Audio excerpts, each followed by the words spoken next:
నమస్తే దోస్తులారా. నేను మీ చిట్టి చిలకమ్మని. చింటూ. చిన్ని మీ నాన్న సెర్బియాలో ఉన్నడు. సెరబియా యూరోప్లో ఉంది.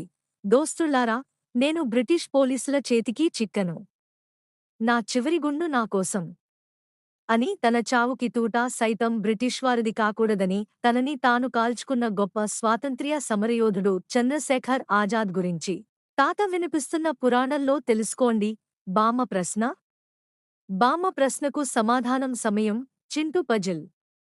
ఎదురుగా ప్రయాణిస్తున్న రెండు రైళ్లు ఒకదాన్ని ఒకటి దాటడానికి 8 సెకండ్ల సమయం పడుతుంది. చింటూ. చిన్ని సందేహం. 29వ రాష్ట్రంగా ఏర్పడింది తెలంగాణ రాష్ట్రం. ఇప్పుడు నీ సందేహం తీరింది కదా చిన్ని. దోస్తులారా, అమ్మ చెప్పినట్లు అవసరమైన మోతాదులో పల్లీలు తీసుకుంటే ఆరోగ్యానికి చాలా మేలుని చేస్తుంది. ఉంటాను దోస్తులారా. వచ్చే వారం మళ్ళీ కలుద్దాం.